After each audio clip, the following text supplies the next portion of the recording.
Assalamu alaikum wa rahmatullahi wa barakatuhu. I hope you can all hear me correctly. That's great. We're now going to take on another rule altogether, and that is the Tajweed rule of Ghunnah, the nasalization. So we will show you on the screen here now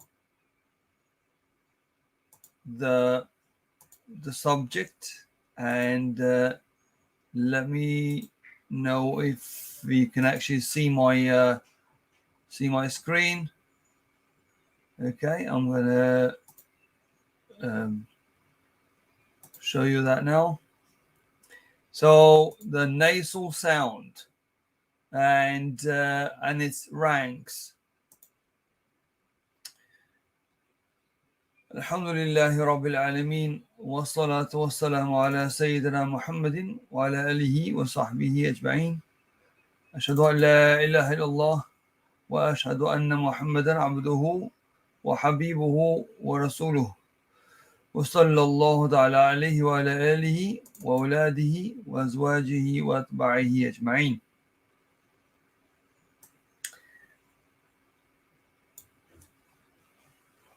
In today's lesson, hopefully we will be able to completely cover today's lesson, which is, as I said,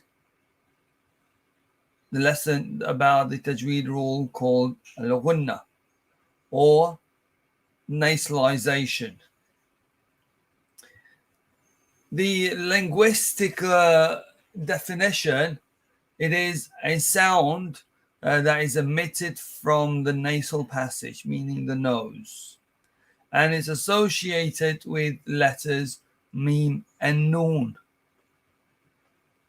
So hence the reason why Mim and Noon, when they have shadda on them, they have to be held under the nose for one alif long, due to the ghunnah that's in their characteristics. It's a applied definition, an unconditional nasalized sound fixed on the noon, even if it is a tanween, and on the mim.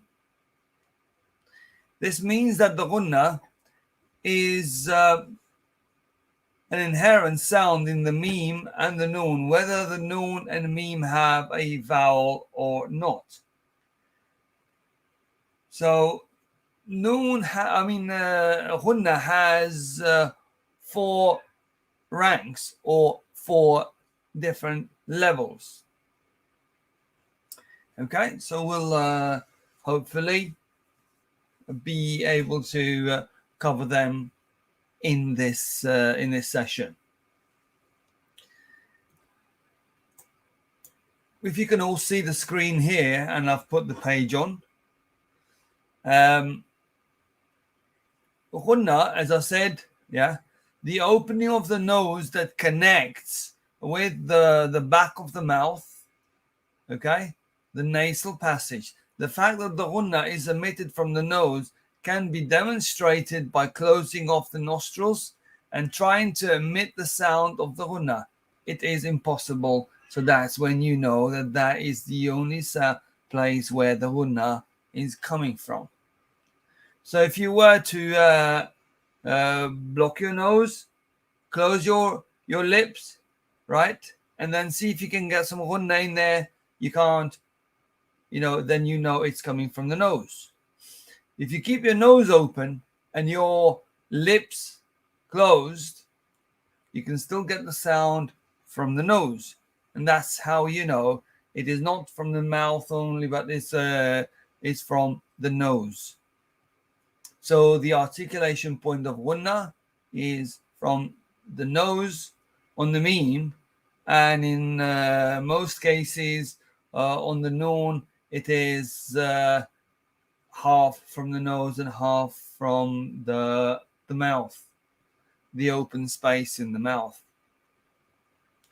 There are, as I said, 4 levels of Ghunnah. One is أكمل كاملة. Number 3 is ناقصة and أنقص. So what's أكمل? أكمل is the most complete Ghunnah. Again, I say أكمل is the most complete Ghunnah. This is the longest Ghunnah.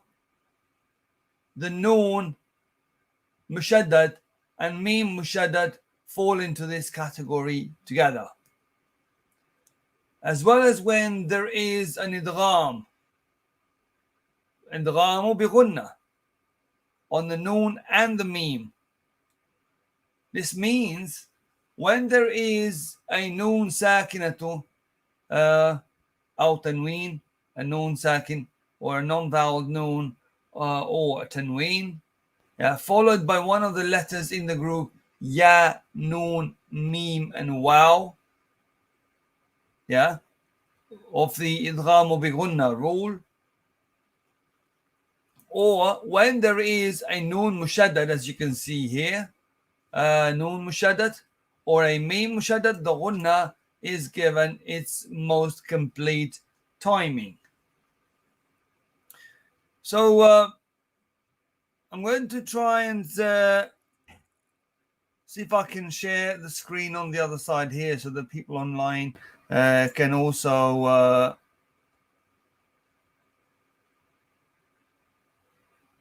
see the screen as well.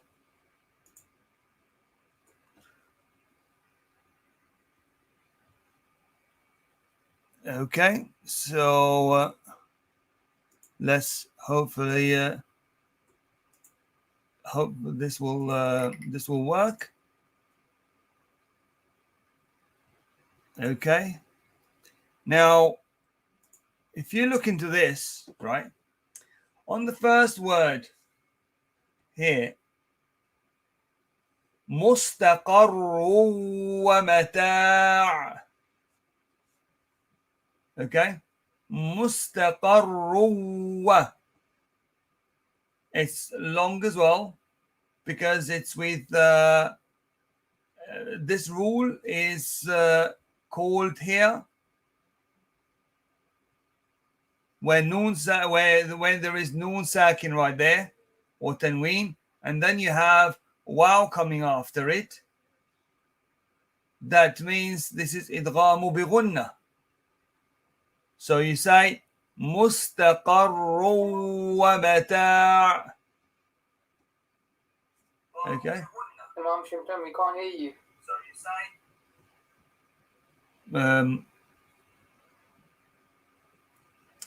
can you hear me now? We can't hear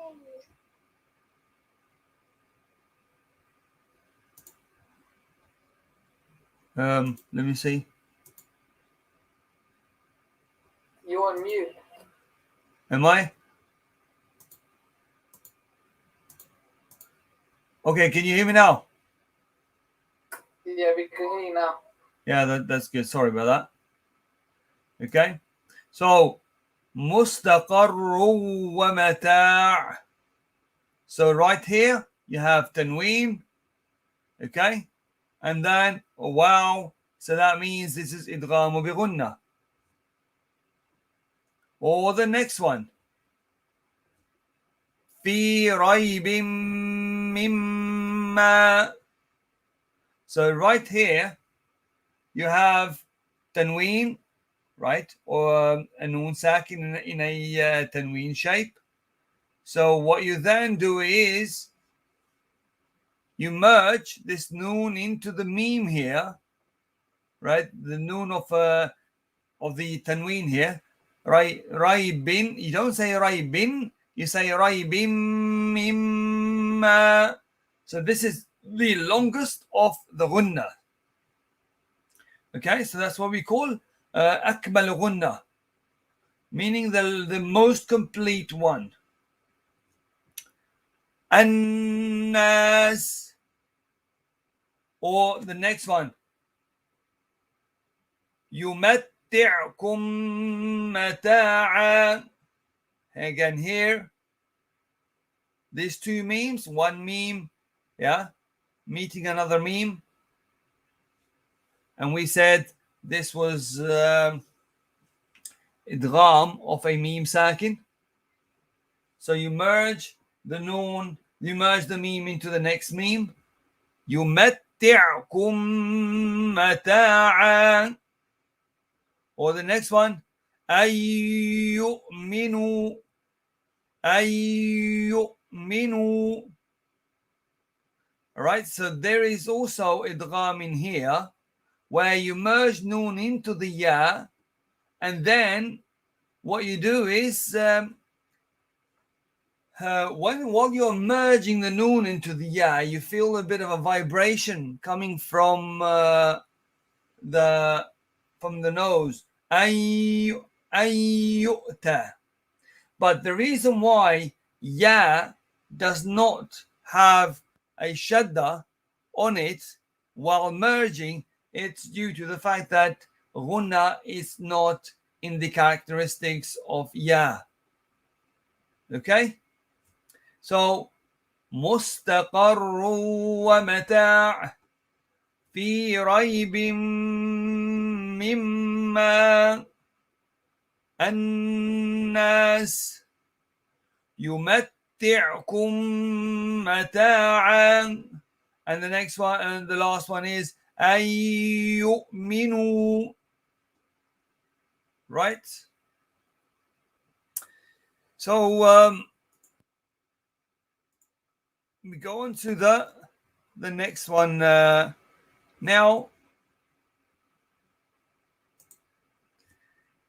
The number 2 is complete ghunnah. Ghunnatun kamilatun. This is the second longest ghunnah. Basically, noon al-mukhaffat while mim al-mukhaffat fall into this category, where there is hiding of the noon and hiding of the meme. When the noon sakin or a meme sakin is followed by one of the letters of ikhfa, the ghunnah that results from the ikhfa is complete in its timing, but not as long as akmal. The akmal is, you remember, then when noon and meme have a shadda on them, you hold that noon and meme for one alif long. Right? Now, in this case, in these examples here, we have noon al-mukhafat wal mim al-mukhafat. So, in this part here, you say جهزهم بجهازهم. See, جهزهم بجهازهم. It's not like جهزهم ب, not as long as that. You just say جهزهم بجهازهم. Next one, الإنسان. And it's not like al-insan. You don't do that. It's al-insan. Yeah, so you hold the noon in the ikhfa state here. Yeah, and we are not talking about the ikhfa rule. We're talking about the ghunnah that comes from the nose as a result of the rule that's called ikhfa in this case.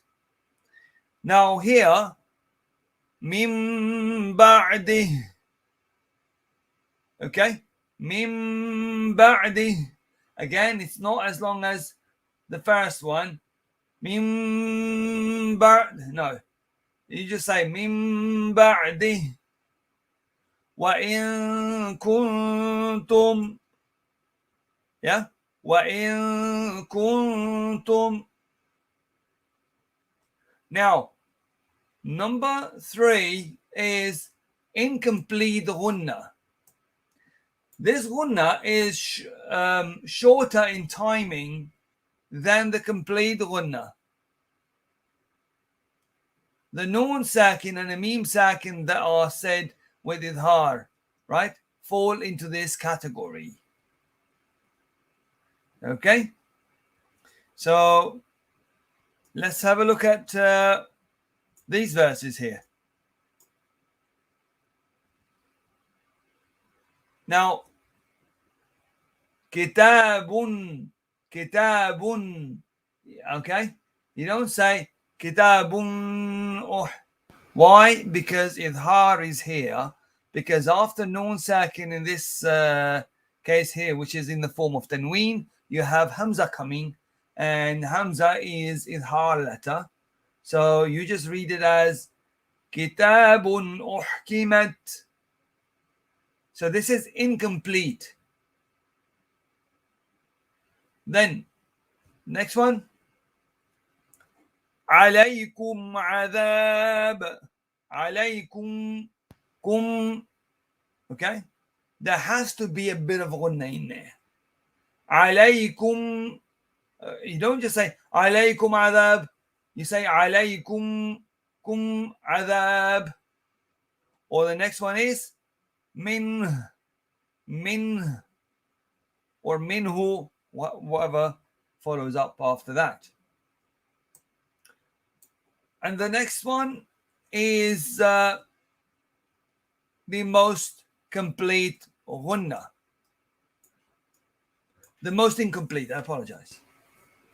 The most incomplete ghunnah. This is the shortest ghunnah of all, right? Now, that means the noon and meme with vowels without any shadda on them fall into this category. The difference in timing between these different categories of ghunnah is very minute. Only an experienced reader and listener can tell the difference. Okay? So, in this part here, you read it as بِمُخْرَجِينَ. You don't say بِمُخْرَجِينَ. No. You just say بِمُخْرَجِينَ and you stop. نِعْمَت, ni on the na. نِعْمَت or نِعْمَةَ or وَعَمِلُوا. Okay, وَعَمِلُوا, the meme here on this in this case. That's meme. That's the most incomplete ghunnah. Okay. So these are the points that I wanted to discuss with you, and well, I think we've covered them within our time. So that's fantastic. So we can now come back to the screen and let's just try one more time on these verses. So we're going first with the akmal, which is the complete ghunnah. مستقر ومتاع في ريب مما الناس يمتعكم متاعا أن يؤمنوا.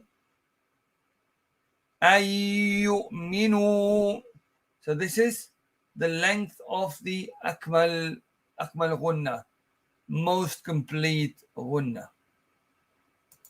The next one is غنة كاملة. This is the second longest of غنة. جهزهم بجهازهم.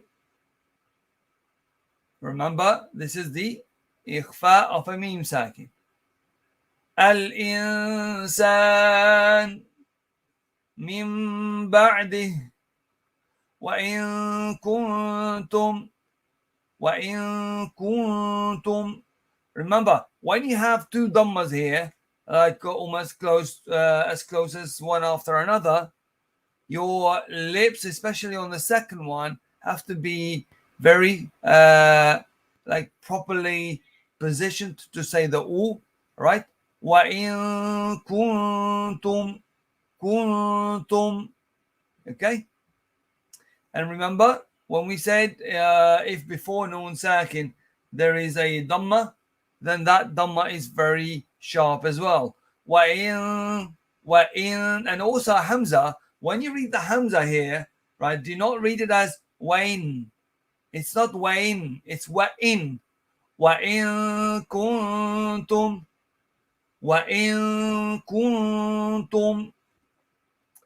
Okay? Now, number 3 is the incomplete ghunnah, where idhar is read on the noon sakin and a meme sakin. Kitabun uhkimat. Kitabun bun. Yeah, it's not as light as kitabun uhkimat. You say kitabun. You have to hear a bit of that vibration through the nose. Kitabun uhkimat. Or alaykum adhab. Alaykum kum. And you don't say alaykum adhab. That's not correct. Alaykum adhab. And the next one is min or minhu or minha. And the last one was the most incomplete ghunnah. Anqus ghunnah. Bimukhrajin on the noon here. Okay, so that noon is clear. Bimukhrajin, ni'mat or ni'mata, and the last one is wa'amilu mi. This is the most incomplete ghunnah of all. So thank you very much. This is all we had in relations with the ghunnah, the nasalization. So hopefully we'll continue with the rules of lam sakina rules on Monday. Until then, assalamu alaikum wa rahmatullahi wa barakatuh.